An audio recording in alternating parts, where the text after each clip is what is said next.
Yeah, no, I have the statement up. It's just he posted it right when I started this game, so I wanted to play this first. Thanks to Resub Wayova and Tier 1 Fabled.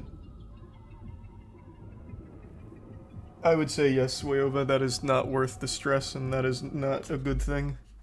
But it's your relationship, you handle it how you want. I just don't think cheating is something you really come back from. Okay, let's read it.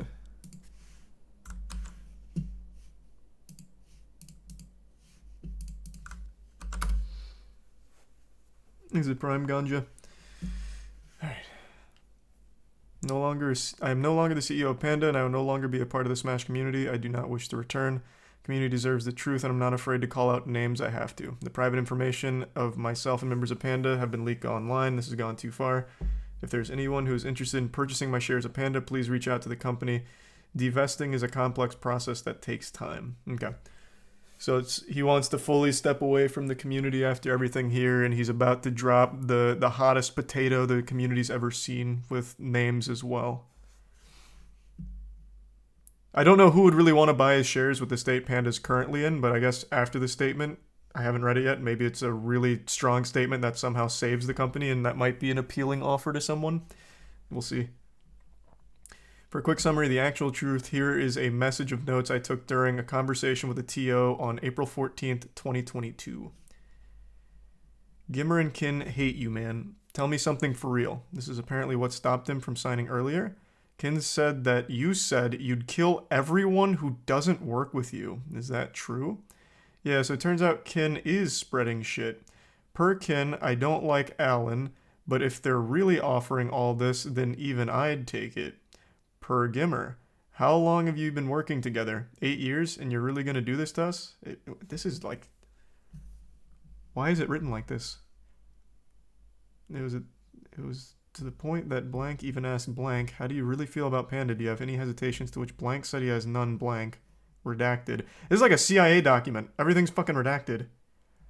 So I was able to assuage his fears and explain that no, I am not and have not threatened to kill events. I also told him I'm not threatened by Smash World Tour and have no reason to want to kill them. Explained that Nintendo can't license events on an unlicensed circuit, being the real reason why our circuit is exclusive, blank. I additionally explained that I've offered many ways to work with BTS and I'd rather work with them, not against them, but they just won't talk to us. So, yes, blank does believe us because the shit Kin was telling him to counter everything we've done as a company and who we are as people, but that explains a bit of why I was holding back. He also mentioned that Kin/BTS feels very threatened by us, and so does Smash World Tour. No thoughts on what to do. I don't really care that much. It's clear Kin is trying to actively undermine us, but considering that everyone is willing to work with him or talk with us outside of blank, I don't think he's been very successful. This is all a very confusing read off rip. Right away, though, he mentions that BTS and Smash World Tour feel threatened by them. It feels like the opposite. What are you talking about? The whole community was celebrating Panda working with Nintendo, including the other orgs. I don't really know where that's coming from. The Smash community has always been very symbiotic, where when one org is thriving, every org is thriving. Like, they all work together in the same bundle of success. It's not really like, oh man, Panda's doing well, now we're fucking threatened because now our shit's gonna be bad. Like, if Panda's doing well, it means now there's more interest, and that is good for the other events too, and it's always felt that way. Maybe it was different behind the scenes with Alan. I don't really know. It's super hard to decipher this mess right here. But the impression I've always got is every tournament organizer likes when other tournaments are successful because it's mutually beneficial to everyone.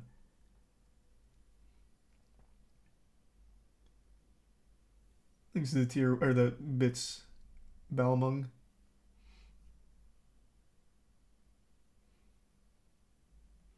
But I could absolutely see people not liking him. Like, there's been a lot of stories that have circulated now with relationships with Alan that are less than favorable. But it seems like he's blaming people that don't want to work with him on BTS or Smash World Tour not working with him. Like, at least that's the impression I'm getting here from this jumbled notes. The events and claims that I will be making are true. Some have evidence, some do not, as most of this is a verbal conversations. In those cases, I do my best to recall details from memory and find corroborating evidence from internal chat logs with timestamps. I encourage you to read everything presented as it is, as it. I don't know why I'm struggling to read so much tonight out loud. Presented as to be better informed to the circumstances surrounding the Smash community currently. Okay, intro.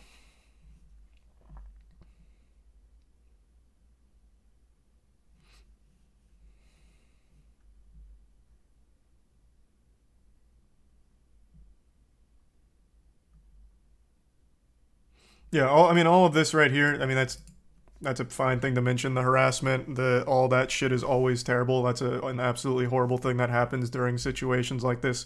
100%. I also don't think it's wrong for him to mention it here, since this is him being personally attacked, as opposed to like where Bethesda brought this up, where they had done the exact same thing to Mick. Like, that's when it was weird when Bethesda tried to say something like this. But for Alan, I understand bringing this up about being an individual who's now experiencing a whole lot of harassment. So I mean, I get that. I understand why you'd want to put that there.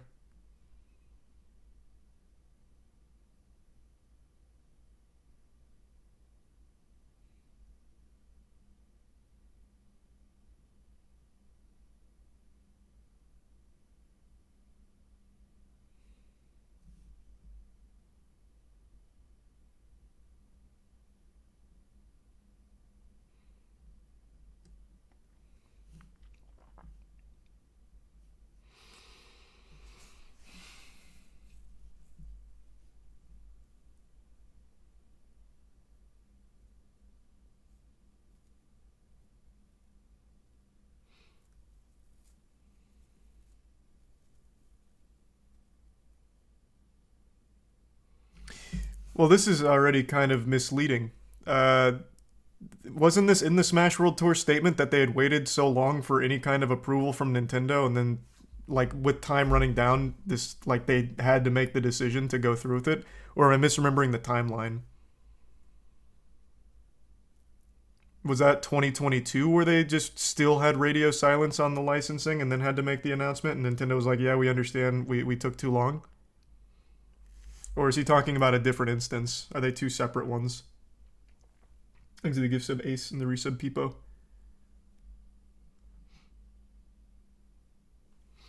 Yeah, almost a year. Okay.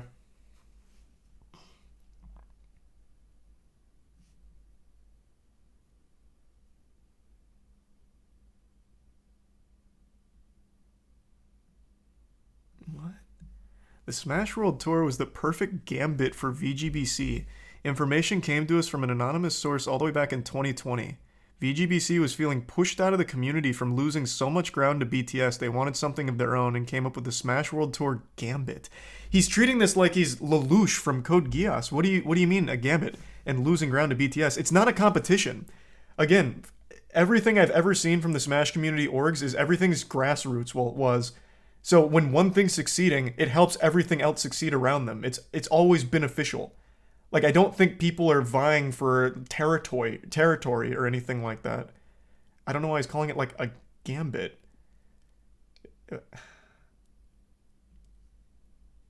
He's the resub Void and the Prime Queen. Smash World Tour doesn't get shut down. VGBC gets their own circuit without the years of negotiation with Nintendo, which they were trying their absolute best to do and were in communication with them for a long, long time, doing everything they could. It's not like they just wanted to go behind their back. Smash World Tour uses the threat of social media backlash against Nintendo to pressure Nintendo into giving them a license, which they didn't do until they had already been declined a license. Like, they didn't pressure Nintendo into giving them a license. They did this to explain why they were shutting down, why they had to shut down. It wasn't leverage to try and get Nintendo to give them a license. Like, it wasn't trying to mount pressure to get them to release the Krabby Patty secret formula to them. It was, we're shutting down and here's why. Smash World Tour gets shut down by Nintendo, and now VGBC is the martyr of the community due to Nintendo. Then the community will rally behind their other events to support them. Which they didn't need. The community already supported them.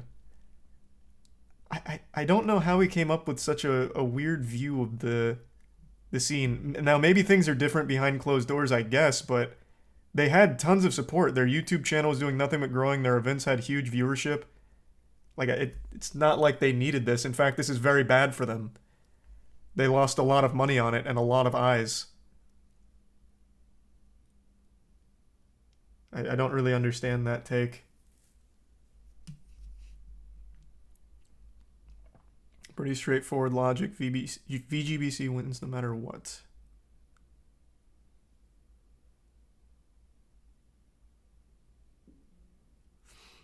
VGBC also knew that Nintendo has never issued a license to any event with the name Smash in it, nor have they licensed in a circuit before.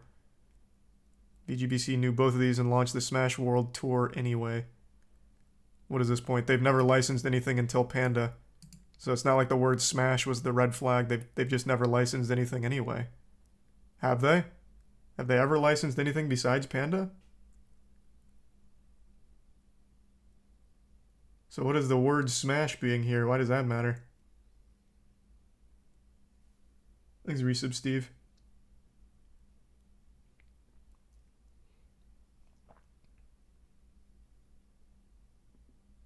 Oh, I was playing Warhammer. Oh, let me switch categories. I forgot.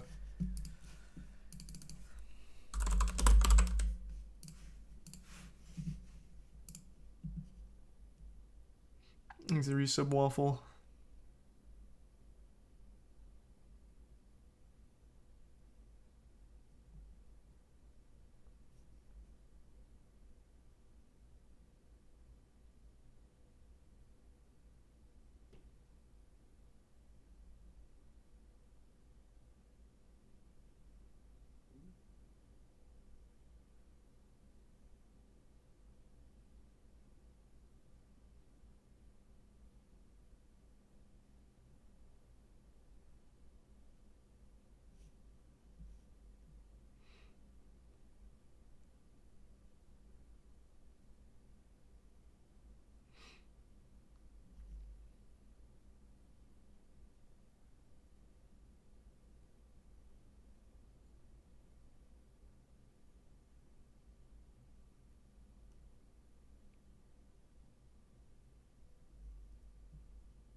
Is this accurate?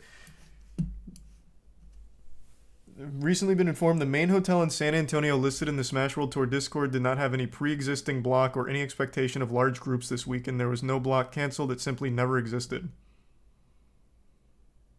Like for the event or for the players?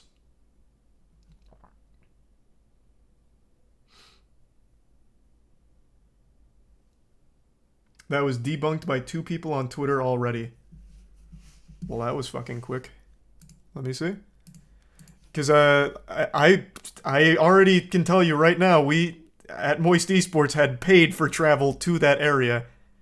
Like that was a thing. Where can I find that being debunked? So it'd be quite shocking to realize that was never happening in the first place. Where is the... Oh, here it is.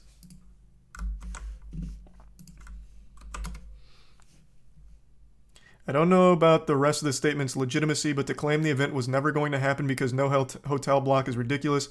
People were given stipends/flights for the event prior to its cancellation, plus the TPC venue was booked that weekend. Bear Dog Events LLC, DBA Smash World Tour, money receipt. Okay. This was quite the Allen gambit of lying here with this statement. The rest could be true. We'll still keep reading, but that was quickly debunked. That was a pretty bold one to make a claim on without being 100% sure because it's easily provable if it was booked or not. I don't know why he'd try and work that angle if it's not real. Scroll down. In which one? I don't want to get hit with the Council of Cock.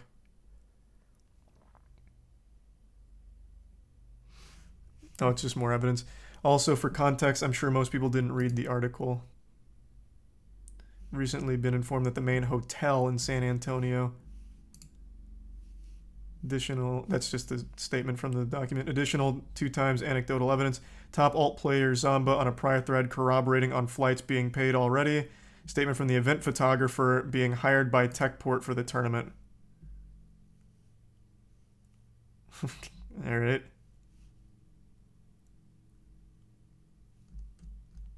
So that was a odd claim to make if it's not accurate. Thanks to the resub Kronk Hydra and the 5 gift subs Kill a Queen. Thanks for that.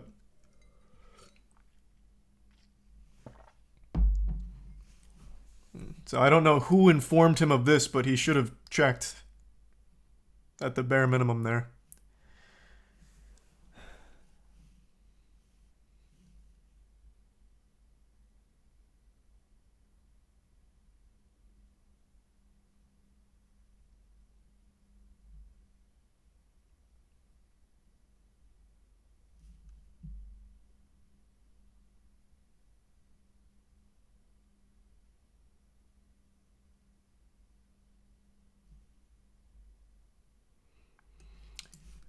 This right here is a fine thing to state. Like, if they were confused by mixed messages, why didn't they email back? But they weren't confused by mixed messages. According to the Smash World Tour tournament organizers, they were told that the time of unlicensed events is behind them, and then the night before Thanksgiving said they got their email that they are not going to be licensed for this event. So connecting those dots, which anyone would do, is basically saying, you know, you can't really do this anymore since they were told verbally that that time is gone and then they didn't get their license. The natural conclusion someone would draw is we can't do this. And Nintendo is not a company you want to go into a legal battle with. So I can absolutely understand where that would come from. If there was confusion, I'm sure they would have emailed back, but there wasn't because they were told verbally one thing and then received that the rejection of a license. So I don't even think there was confusion. It was pretty put in stone.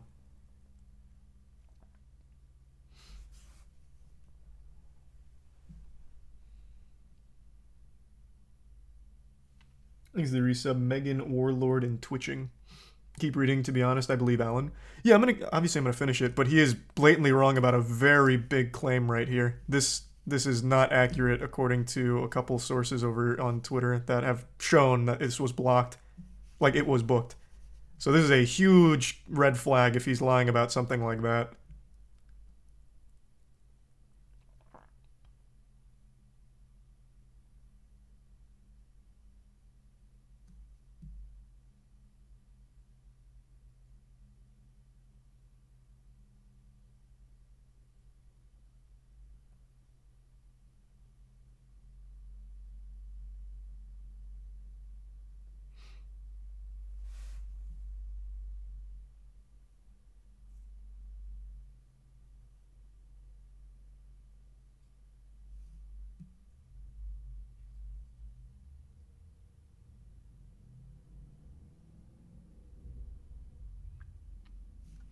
But this wasn't a claim they made. They weren't saying that he sabotaged them or got them shut down. Just that his actions of strong arming the community with threats against, like, BTS with their relationship with Nintendo made the entire scene difficult. In their statement, they never pinned the blame on him.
Oh, he transcribed it here. I didn't have to zoom in.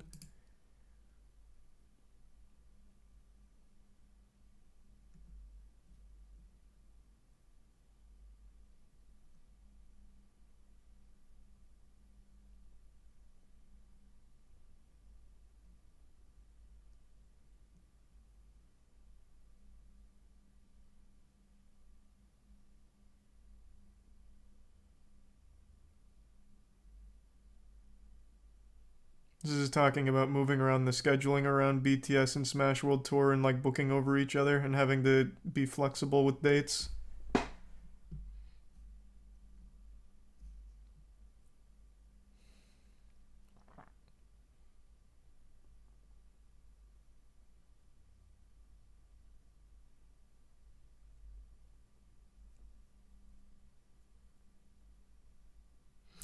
This is what I was worried he'd focus on. Why would I want Smash World Tour to be shut down? Again, that's just not something they pinned on you, though. It's just pointing out your behavior of leveraging your relationship with Nintendo against TOs for either broadcasting rights or trying to get them to join the Panda Cup, and the difficulty that ensued as a result of that.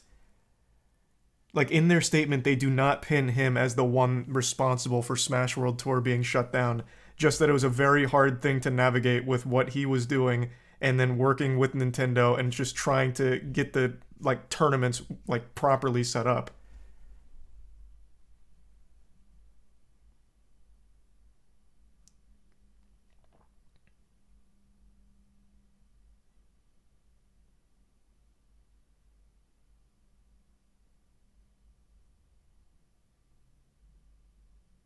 Did he like I have to did he read the statement? Because they just don't make that claim. They don't.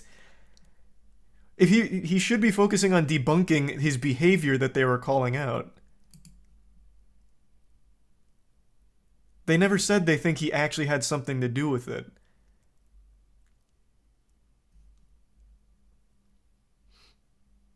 Everyone was claiming that. Everyone was reading between the lines because after pointing out like the threatening to be on the summit and then what happened to them, people connect the dots, which of course is the natural line of thinking like, well, maybe Alan worked with Nintendo to shut Smash World Tour down as a competitor. But they themselves don't make that claim. They just put his bad behavior out there on what made it so difficult for them to work with everyone else. Like, they just don't make that claim. I guess you could say they indirectly hint at that, which I guess is a fair argument to make. Like it could be implied by pointing out the behavior.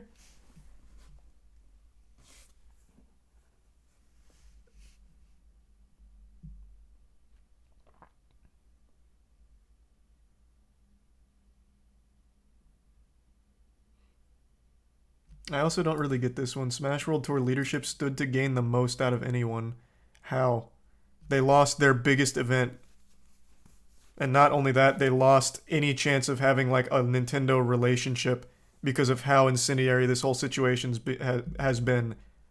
It was a net loss for everyone. Legitimately everyone. I don't know what he thinks they gain out of this. Like community goodwill, they already had that. More eyes on their future events, they already had that. Like people just watch the events regardless. I don't know why he thinks they gained anything. It's just a full net loss. It's just a bad thing all around. Thanks, Resub Cupid.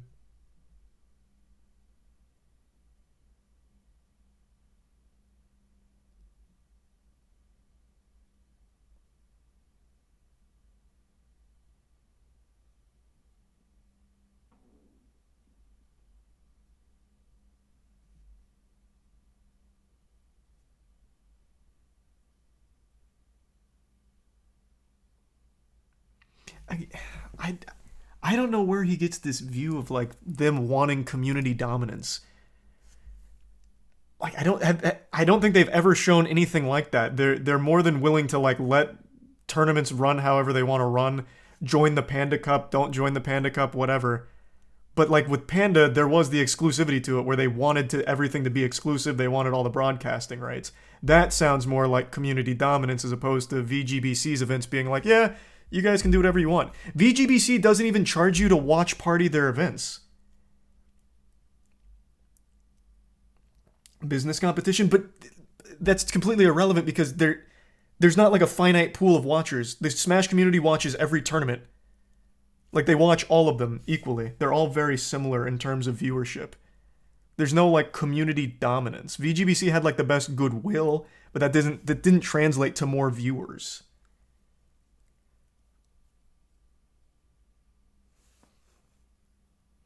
Kin posted receipts. I've had a feeling he would. I have a feeling there's going to be a flood of receipts coming out after this. Here, I'll pull that up, but I want to finish reading this first before going through it.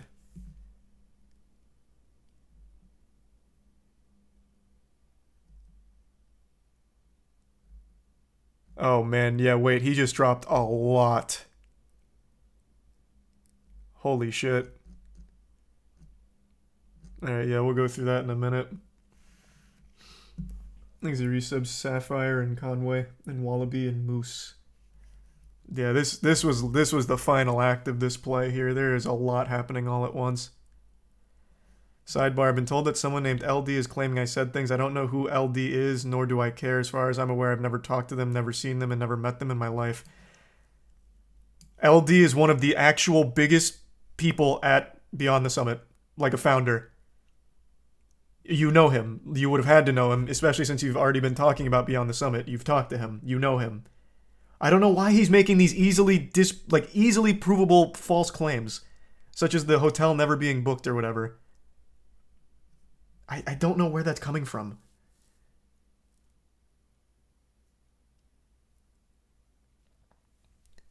Yeah, I'll double check. I'm pretty sure LD is one of the founders of Beyond the Summit. Like, been in the scene forever. Like actually forever. I don't get that at all. All right, let's see.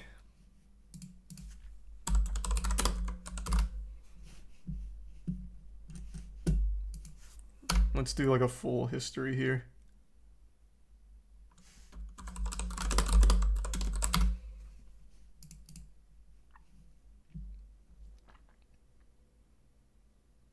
So if you just go to like very base level, like if you just want like base level, not even digging too deep, going to Beyond the Summit, founded March 2012, key people are David LD and David Gods.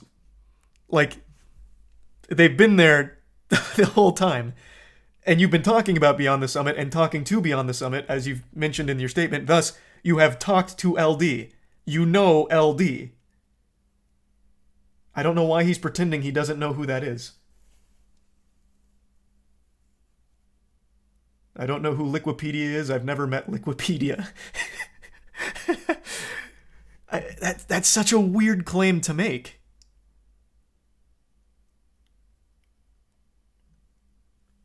He's the Prime Brack in the resub New Name and Prime Athena in the resub Josh. Here's the background of my two whole personal interactions this year with BTS, or more specifically with one of the most unsavory individuals I've ever had the displeasure of interacting with, Kin Chen, aka Hotbid. Kin is also the one that just dropped the fattest load of receipts on Twitter a moment ago. At least it looks like it at a glance. Voice crack at a glance. He's got like 7 tweets that he queued up here after reading this. So we can go through this pretty soon. Oh, it's a lot more than 7. Holy shit. But yeah, he dropped quite a bit.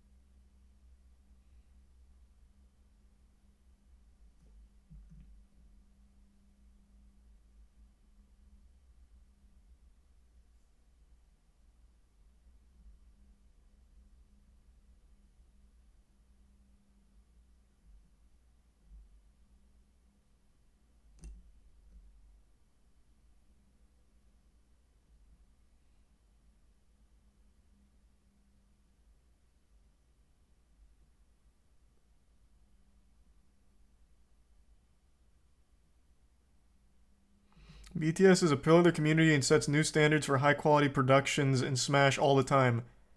Yet you don't know one of the founders, like one of the key people.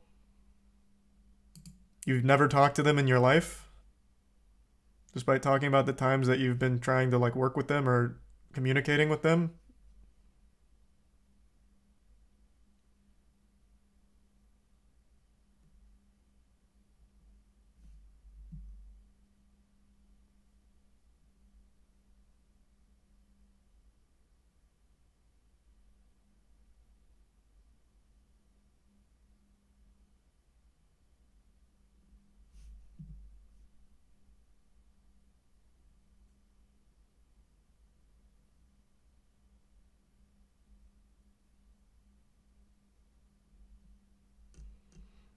I thought this was going to be a screenshot of Kin looking terrible here, like of him looking really unreasonable and mean. It just looks like really to the point stuff like, no, that's great. Happy to talk to them. I figured he'd look for like a screenshot that makes Kin look terrible in their conversation. But he just showed a very normal conversation here. This is talking about the broadcasting rights and a possible collaboration.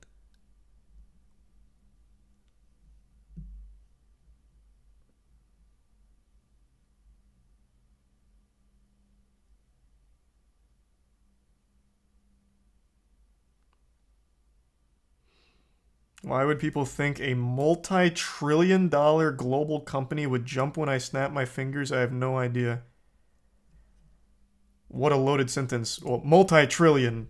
We've got to snap out of Fantasyland for a moment. They're a huge company that there's no universe or dimension in the multiverse where they're multi-trillion. But no one thought they would. Did he read the statement from them or not? Like, I don't understand. They never said that anyone believed that you would get Nintendo to act. The thing they were calling out is you making the threat of talking to Nintendo about acting. It's leveraging your position negatively against the community that was being called out, not people actually thinking that you will get Nintendo to act on your behalf. Nobody that I've seen, like nobody with a brain, ever thought that. Just that you have, according to multiple people, have made a threat like that to BTS, which is bad. That shows very selfish intent. It's a bad look. Not that people actually thought Nintendo was going to shut down BTS because you asked them to.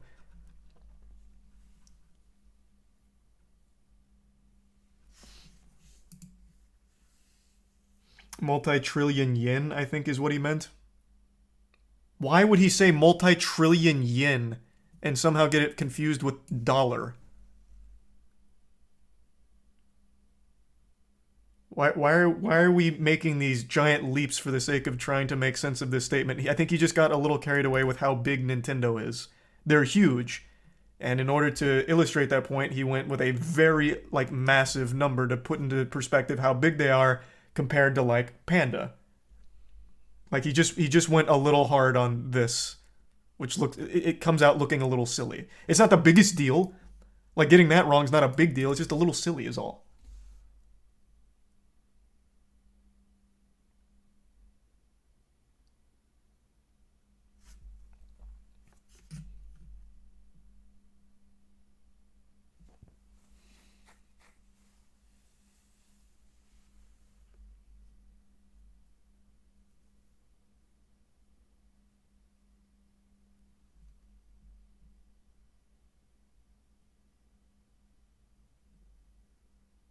He keeps saying Kin yells at him in these verbal conversations. Of course, there's no way of knowing for sure. But that is something that is standing out.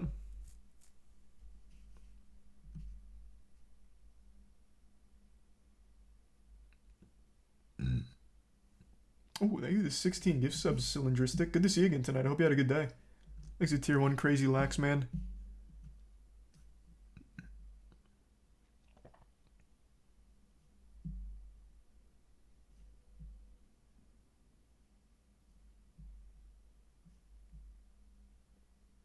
What?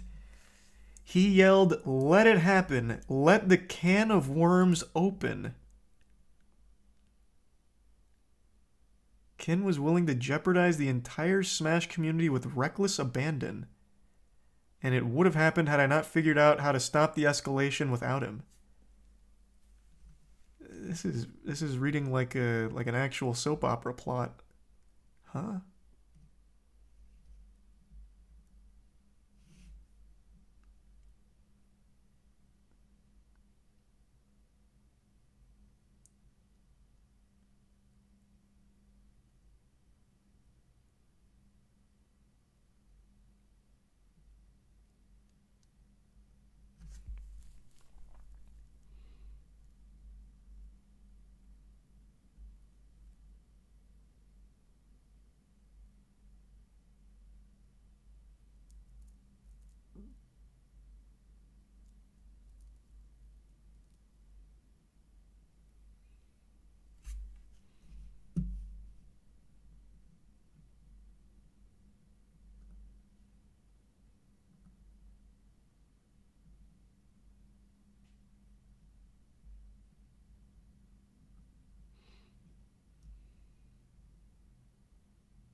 The screenshot showing he didn't reply.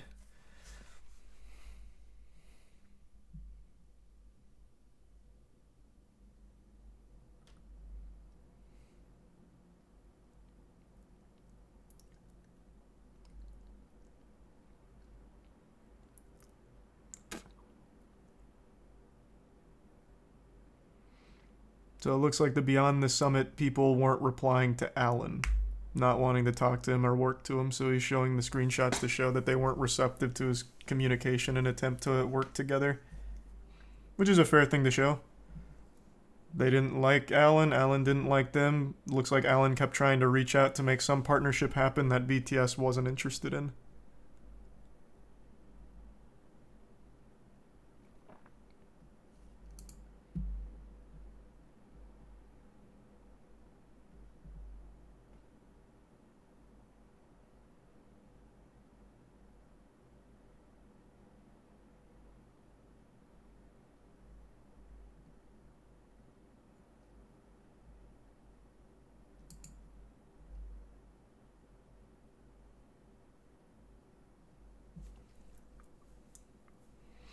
Okay, now let's see what Kin says about this since he dropped his evidence.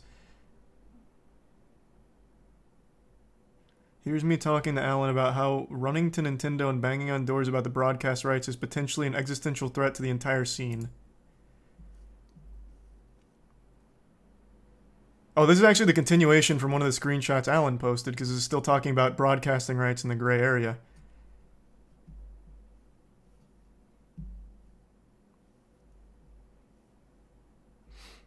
Both the tournament selling broadcast rights and broadcast being monetized. Like this. We'll work on outlining a plan for you.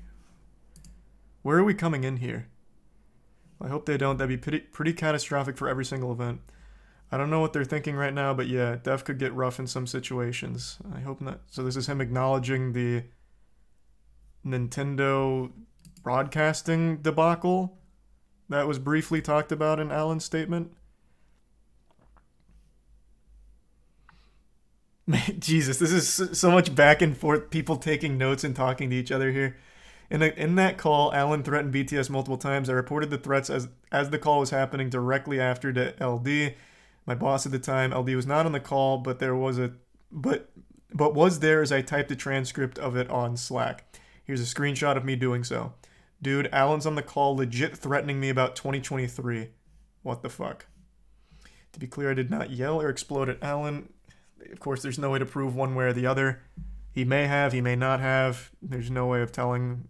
There's no hard proof on either side. In fact, part of the reason I left BTS to join Team Liquid in June was because I never wanted to deal with Alan or Panda again. Confided this to multiple people as I left. Panda themselves issued a statement saying they regret Alan threatening BTS, yet he completely denies it happens here. I don't accept your apology because even here you don't actually apologize. You even say accept Kin and only admit the conversation was perceived wrong. That is a fair point. In Panda's official statement, they acknowledged what Alan did and why it was bad. Well, not why it was bad. They acknowledged Alan did threaten BTS, but it looks like Alan's saying that didn't happen and he doesn't even know who LD is, which is a weird angle to play.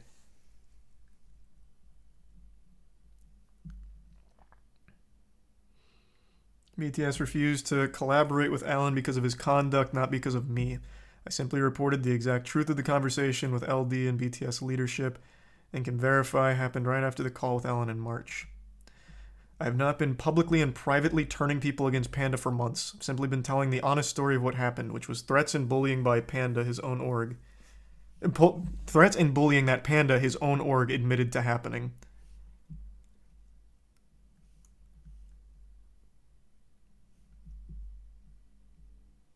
As for the NDA talking about real estate, an absolutely hilarious thing to include in this, I'm more than willing to post the entire NDA if Panda allows me to. Multiple people have confirmed their NDAs have the real estate language in it. It's just a failed copy-paste job. For reference there, after all the Panda stuff like 5 days ago, people noticed their NDAs with Panda for talking about, well, I think their calls or something involving TOs. Their NDAs actually only applied to parcels of real estate. So what they were doing is they were using boilerplate NDAs that didn't even apply to the situation, and I guess Kin had brought one of those up as just kind of like a joke, like, damn, there was a lot of mismanagement happening somewhere. And I guess somewhere in Alan's statement he brings up the NDAs about real estate. But that wasn't like a big point being made. They're just like, hey, this is kind of a goofy thing to talk about with everything going on. And also letting people know if they want to share their stories, they can, because the NDAs aren't actually binding since they only apply to parcels of real estate. Thanks for the gift sub, Cylindristic.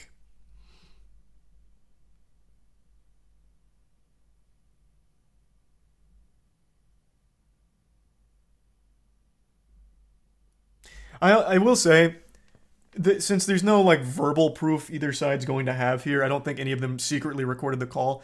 Taking notes of what happened on either side is completely unreliable evidence. Because let's say I'm in an argument with someone or I'm talking to someone I really don't like, I could easily just be like, I'll just type some fucking notes right now about shit that's not happening in order to use this later if I ever need to. Because there's no way you can ever fully disprove it since it's just a verbal communication. You can literally type anything. Like, you can't put a lot of stock in, I took these notes during the conversation as they happened. On Kin's side or Alan's side, neither one of them really has a whole lot of stock in it. Like, because again, you can just type anything if you just don't like the guy. Like, it doesn't, it's not real evidence. They would need like an unbiased third party to take those notes, yeah. You would literally need a witness there to transcribe it accurately. But even Panda says Alan tried to bully the other org. No. That is confirmed by Panda as well as multiple sources. Like, that has confirmation. What I'm saying is, like, the note-taking of live conversations isn't evidence. Like, that's not real actionable evidence.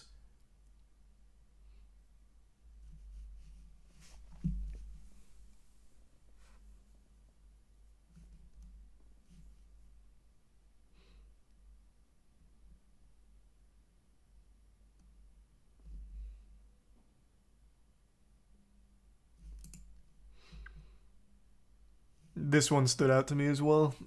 The whole like monologue of Kin saying let the can of worms out, willing to jeopardize the whole community or whatever. Again, that's a big claim to make.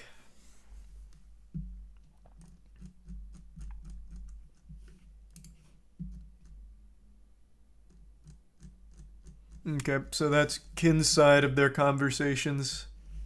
Oh, and here's this. Here's us predicting this drama and situation happening in March, which is why I didn't speak out earlier about this whole thing. I didn't want the entire community and pandas and org to suffer. It sounds like he is so desperate that he's trying to get Nintendo to bully TOs into working with Panda. Yeah, I don't think that can even happen though.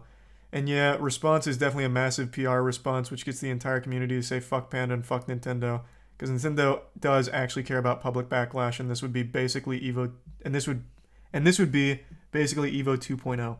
The biggest public backlash in history would be shutting down every major TO's ability to sell sponsors and broadcast rights. Yeah, it's the death of the competitive stream smash. This is them talking about, like, this could happen with the way Alan was behaving, I suppose.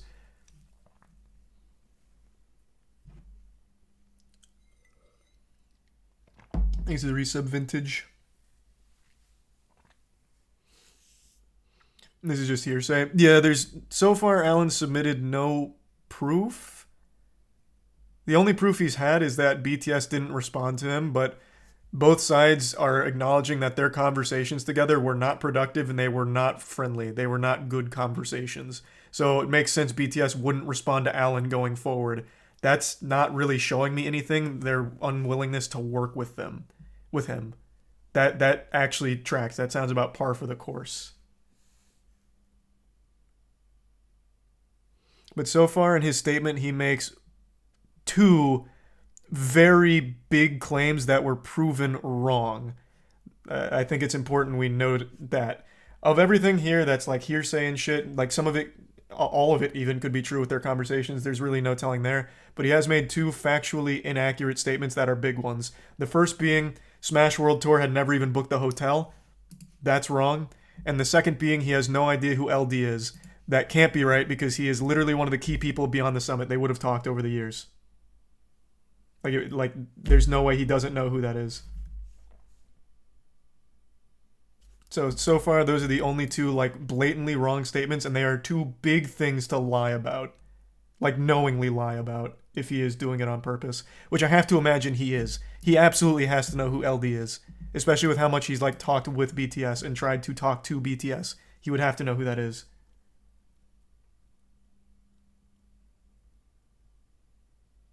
I gotta pee real quick, though, before continuing. Give me 2 seconds. Be right back.